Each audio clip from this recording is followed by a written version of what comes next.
నమస్తే, welcome to Raj news. నేను అనిల్. ముందుగా అప్డేట్ చూద్దాం. ఏపీలోని కాకినాడకు సమీపంలో మోంతా తుఫాన్ తీరాన్ని తాకింది. పూర్తిగా తీరాన్ని దాటేందుకు 3 నుంచి 4 గంటల సమయం పట్టే అవకాశం ఉందని పేర్కొంది. తీరాన్ని దాటే సమయంలో గంటకు 90 నుంచి 110 కిలోమీటర్ల వేగంతో గాలులు వీస్తాయని స్పష్టం చేసింది.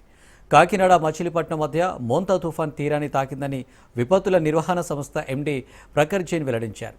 గడిచిన 6 గంటల్లో గంటకు 17 కిలోమీటర్ల వేగంతో తుఫాన్ కదిలిందన్నారు. ప్రస్తుతానికి మచిలీపట్నానికి 120 కిలోమీటర్లు, కాకినాడకి 110 కిలోమీటర్లు, విశాఖపట్నానికి 220 కిలోమీటర్ల దూరంలో కేంద్రీకృతమైందని తెలిపారు. పూర్తిగా తీరం దాటడానికి 3 నుంచి 4 గంటల సమయం పడుతుందన్నారు.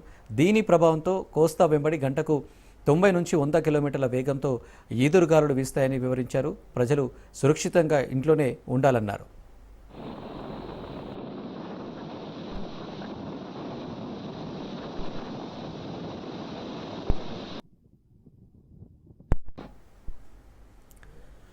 మోంతా తుఫాన్ నేపథ్యంలో రాబోయే 24 గంటల్లో ఏపీలో ఆకస్మిక వరదలు వచ్చే అవకాశం ఉందని, భారీ నుంచి అత్యంత భారీ వర్షాలు కురిసే ప్రమాదం ఉందని అధికారులు హెచ్చరికలు జారీ చేశారు. మోంతా తుఫాన్ 233 మండలాల్లోని 1419 గ్రామాలు, 44 పట్టణాలపై ప్రభావం చూపే అవకాశం ఉందని అంచనా వేశారు. దీంతో ఆయా ప్రాంతాల్లో 2194 రిలీఫ్ క్యాంపులను అధికారులు సిద్ధం చేశారు.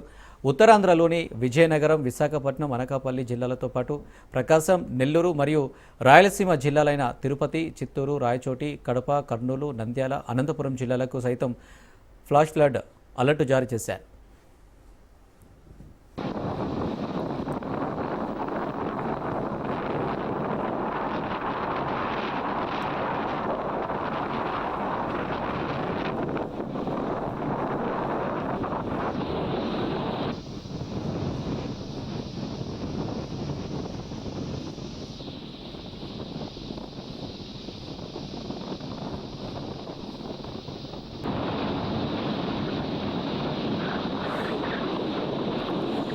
మోంతా తుఫాన్ ప్రభావంపై మంత్రులు, జిల్లా కలెక్టర్లు, ఎస్పీలతో సీఎం చంద్రబాబు టెలికాన్ఫరెన్స్ నిర్వహించారు. ప్రాణనష్టం లేకుండా, ఆస్తి నష్టం ఎక్కువ జరగకుండా అధికారులు జాగ్రత్తలు తీసుకోవాలని సూచించారు. ముందస్తు జాగ్రత్తలు, సహాయక చర్యలు, పునరావాసం, నష్టం అంచనా అనే అంశాలపై అధికారులు ఫోకస్ పెట్టాలని తెలిపారు. కాలువలు, చెరువులకు గండి పడకుండా చూడాలన్నారు. నిరంతరం పర్యవేక్షిస్తూ ఉండాలన్నారు. లంక గ్రామాల ప్రజలను అప్రమత్తం చేయాలని, రిలీఫ్ క్యాంపులకు తరలించాలని సూచించారు చంద్రబాబు.